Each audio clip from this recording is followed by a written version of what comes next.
Então, muitas vezes a gente tem que lidar com aquelas perícias, né, nos processos judiciais, sejam elas particulares ou não. Então, nós vamos ver um exemplo aqui prático, né, uma recomendação de como que a gente faz essa análise e essas perícias nos autos usando uma ferramenta chamada LogSec. Então, continuando a análise no caso do Rogério, né, o que a gente tem aqui, tá? O que eu fiz? Eu criei uma página de perícias e abaixo dela eu coloquei todas as perícias que eu consegui levantar durante a análise do processo. No caso aqui foi essa perícia, que é o laudo pericial de DNA. Mas como é que eu fiz isso, tá? Então, nessa página aqui eu tenho um alias, tá? Só para a gente não precisar digitar perícias / laudo pericial DNA. Então, eu só preciso digitar laudo pericial DNA para referenciar essa perícia nas minhas futuras anotações. E aí eu comecei a fazer as minhas anotações sobre essa perícia. Então, tá tudo vinculado, tá tudo linkado com os autos, tá? Então, por exemplo, aqui eu já começo colocando quando que foi feita essa perícia. Tá? Eu sei que essa perícia, na verdade, foi uma perícia feita no dia 10 de fevereiro de 2023. E lendo a perícia, eu fui fazendo as minhas marcações, né, e anotações nessa página, que é a página da perícia, tá? Então, tem algumas informações aqui que eu achei relevante, tá? Que é uma perícia de uma faca, que o DNA identificado, material biológico, foi feito, né, o DNA para identificação do material biológico presente nessa superfície dessa faca, e que o material é de uma origem feminina, tá? Coloquei isso aqui em verdinho, porque o nosso cliente é o Rogério Silva e ele é do sexo masculino, então não existe nenhuma ligação, né? Não foi encontrada nenhuma ligação de DNA dessa faca com o nosso cliente. Então eu já marquei essa anotação aqui em verde, né? Então quando a gente vem aqui, ó, a gente tem essa marcação aqui em verde. E coloquei também, né, as teses que a gente quer derrubar. Então no vídeo anterior a gente mostrou isso, né? Como é que a gente trabalha com essas teses. Eu tenho aqui uma tese que é essa conexão entre a faca e o Rogério. Então é uma tese que o Rogério manuseou de alguma forma essa faca, é uma tese que a gente quer derrubar. Então eu fiz uma marcação, né, nessa tese. Então, além disso, todos os objetos, né, uma recomendação aí no uso dessa ferramenta é que durante a leitura do processo, né, você vai anotando os objetos, sejam objetos periciados, objetos que foram fotografados ou mesmo citados durante os depoimentos, tá? Nesse caso aqui, eu tenho uma marcação aqui que é a faca, né? Então, de novo, eu criei uma página só de objetos e abaixo dessa página eu coloquei a faca. Isso para que quando eu venho aqui na minha página de faca, né, objetos faca, eu tenho aqui em todas as minhas anotações onde eu mencionei essa faca. Então, eu tenho aqui essa primeira menção aqui no laudo, onde eu afirmo que foi encontrado sangue feminino nessa faca. Logo abaixo tem a tese que eu quero derrubar e também foi mencionado essa mesma faca na petição inicial. Eu consigo vir aqui, ó, eu nem preciso abrir a página, tá? Aqui eu já consigo ter um contexto de como que foi essa anotação. De que na petição inicial, né, na denúncia, e ela aponta que uma faca encontrada na cena do crime com vestígio de sangue, né? Então, assim, é uma tese também que o Rogério manuseou essa faca e está falando aí sobre essa faca. E todas as minhas anotações durante a leitura dos autos que eu for marcando nessa página faca, eu consigo ver isso depois de forma centralizada aqui em referências vinculadas, né? Então, voltando aqui no meu laudo, né, eu também tenho a minha tese, que é o Rogério manuseou essa faca. Mas antes da gente analisar essa tese, vamos entender como é que a gente faz as anotações sobre esse laudo, né? Então, a primeira coisa que a gente fez foi, eu sei que esse aqui é um laudo,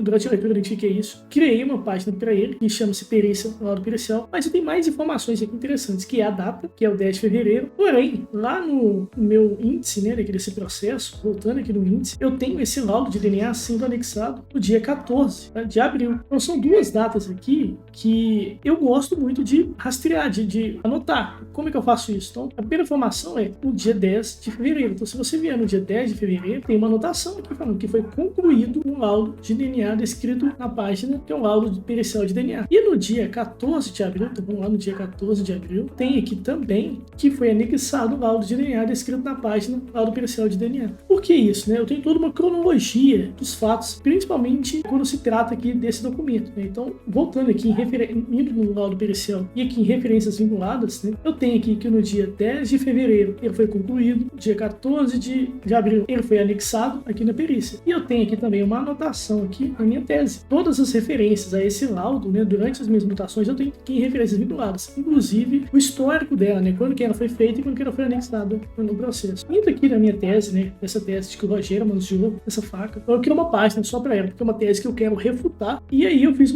durante a leitura, né, desse laudo, eu fiz uma anotação importante, que esse laudo, né, aponta apenas sangue feminino na faca. Eu evidenciei isso aqui nessa tese. E aí tem as minhas anotações, né, que a denúncia afirma que a faca encontrada no centro do crime tinha vestígio de sangue, algo positivo para o nosso cliente, que porém no laudo foi identificado sangue feminino faca, né? Tudo isso aqui, obviamente, referenciado. Eu posso vir aqui, ó, vamos clicar nesse bloco, a gente vai ver onde que esse bloco foi feita essa anotação, tá? Nessa laudo pericial, né? Durante as minhas anotações desse laudo pericial, fala que uma faca encontrada, porém, o laudo afirma que foi sangue feminino. Então tem toda essa tese aqui, tudo isso bem identificado, né? Voltando aqui no meu laudo, tá? Se eu clicar aqui, eu tenho acesso aqui ao laudo, onde afirma que esse sangue é o sangue feminino. Então, assim, é só uma forma da gente analisar essas perícias, né, durante a leitura do processo e usar teses para a gente refutar ou confirmar alguma tese que seja interessante para o nosso cliente. Além dessas teses aqui, existem outras teses também que a gente refutou. Então, por exemplo, a gente tem aqui, o Rogério não apresentou um álibi. Então, a gente voltando lá na denúncia, né? Então, olha só que interessante. A gente tem aqui, ó, o Rogério não apresentou um álibi convincente. E aí é uma tese que a gente gostaria de derrubar. Então, a gente marcou essa anotação aqui, né, com a página que o Rogério não apresentou nenhum álibi. E durante a leitura do depoimento do Rogério, né, a gente pode ver aqui no depoimento do Rogério, que ao final ele afirma que eu estava no restaurante Paladar Delicioso. Então, a gente tem uma referência na denúncia, no depoimento dele, onde que ele fala isso. Eu estava no restaurante Paladar Delicioso. E aqui, essa é a tese, né, de que a gente quer refutar, né, de que ele não apresentou um álibi, ele apresentou sim, está aqui. Então lá na nossa tese, né, a gente pode vir aqui, ó. Primeiro a gente pode marcar aqui, tá? A gente pode vir aqui e marcar teses para álibi, aí eu marquei, pode não apresentou nenhum álibi. Indo aqui na nossa tese, já tem aqui, já tinha feito essa marcação, que ele apresentou sim, tá vendo? Seu depoimento e onde que ele apresentou, né, onde que ele falou isso. Então a gente consegue clicar aqui e navegar até aqui, ó, no depoimento de 3 de fevereiro, onde tem aqui o que ele falou no depoimento, né? Então, voltando aqui na minha tese, eu tenho aqui, além disso, né, essas referências vinculadas, que é petição inicial, quando fala que ele não apresentou um álibi, o depoimento dele, como ele afirma que estava presente, né? Aqui na minha própria tese, que eu também marquei, que é falando que ele estava no restaurante Paladar Delicioso. Então, essa forma de trabalhar usando essas teses, né, e marcando essas teses naquelas anotações que a gente acha interessante, fica muito fácil, posteriormente, né, relendo as nossas anotações, refutar ou confirmar essa tese, né? Então, eu espero que tenha ajudado aí. Se quiser saber mais sobre essa ferramenta, tá, e como que foram feitas essas anotações, na descrição do vídeo tem um link que você pode acessar o curso ou entrar com uma comunidade, né, pra gente discutir e conversar mais sobre o uso dessa ferramenta em anotações nos autos.